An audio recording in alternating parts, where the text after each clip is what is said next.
warahmatullahi wabarakatuh. Perkenalkan, saya Cindy Febri Permatasari dari Ekonomi Syariah F ingin mempresentasikan mengenai clearing. Baik, di sini pertama saya akan membahas mengenai pengertian clearing.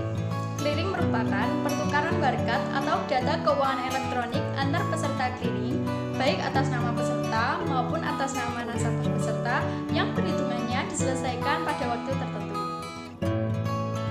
Selanjutnya, saya akan membahas mengenai mekanisme kerja dari clearing itu sendiri. Di sini saya mengambil ilustrasi dari Tuan A dan Tuan B. Misalnya Tuan A adalah nasabah dari Bank ABC Malang dan Tuan B adalah nasabah dari Bank BRI Malang. Nah, pertama Tuan A membayar dengan cek ke Tuan B. Pembayaran ini dalam arti bisa membayar hutang atau membayar rumah dan lain-lainnya. Lalu Tuan B sebagai nasabah Bank BRI Malang menyetorkan cek tersebut ke rekening miliknya di Bank BRI Malang untuk dicairkan. Setelah itu, Bank BRI Malang mengirimkan cek ke lembaga penyelenggara clearing atau Bank Indonesia. Lalu, lembaga penyelenggara clearing atau Bank Indonesia akan menagih cek kepada Bank ABC Malang. Setelah proses pengecekan dan cek dinyatakan sah, Bank ABC Malang mengurangi debit rekening Tuan A. Penyampaian hasil clearing ke Bank BRI Malang dan pihak bank akan menambah kredit saldo Tuan B.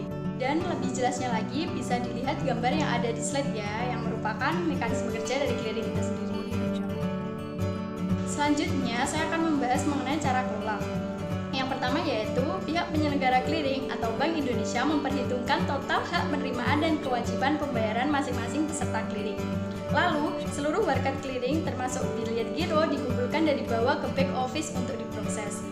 Setelah disetujui oleh pejabat bank yang bersangkutan, petugas clearing bank mengirim bendel barcode ke Bank Indonesia. Lalu, petugas Bank Indonesia memproses dengan mesin baca pilah. Lalu, petugas mencetak laporan hasil clearing sebagai dasar pembukuan. Dan setelah itu, Bank Indonesia mendistribusikan laporan barcode clearing ke bank yang bersangkutan. Lalu, bank yang bersangkutan menerima laporan hasil clearing dari Bank Indonesia. Dan setelah itu divalidasi, maka rekening nasabah akan didebit sesuai nominal layak. Selanjutnya, saya akan membahas mengenai dasar hukum undang-undang. Di sini saya mengambil Undang-Undang Peraturan Bank Indonesia Nomor 12/5/PPI/2010 tentang perubahan atas Bank Indonesia Nomor 7/18/PPI/2005 tentang sistem clearing nasional Bank Indonesia. Di sini saya mengambil dua pasal, yaitu yang pertama yaitu pasal 1, clearing adalah pertukaran data keuangan elektronik dan atau barcode antar peserta clearing baik atas nama peserta maupun atas nama nasabah yang perhitungannya diselesaikan pada waktu tertentu. Lalu yang kedua ini yaitu ketentuan pasal 13 ayat 2 diubah sehingga pasal 13 berbunyi sebagai berikut. Yaitu ayat pertama, penyelesaian akhir pada penyelenggaraan clearing debit dan clearing kredit dilakukan oleh PKN berdasarkan hasil perhitungan secara net multilateral.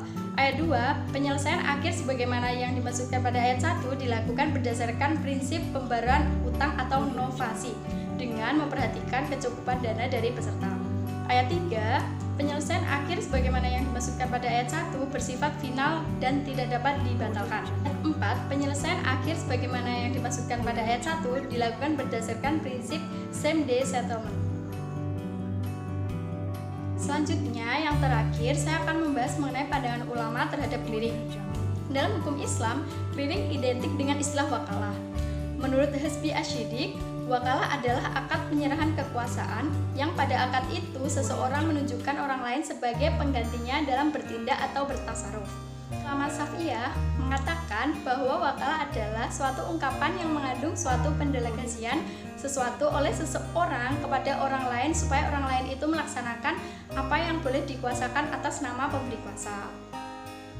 Para ulama bersepakat dengan ijma atas dibolehkannya wakalah.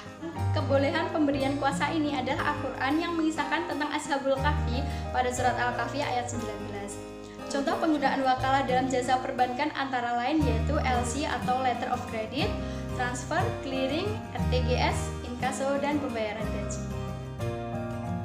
Dan presentasi yang dapat saya sampaikan, mohon maaf jika ada kesalahan. Wallahul muwaffiq ila aqwamit thoriq. Wassalamualaikum warahmatullahi wabarakatuh.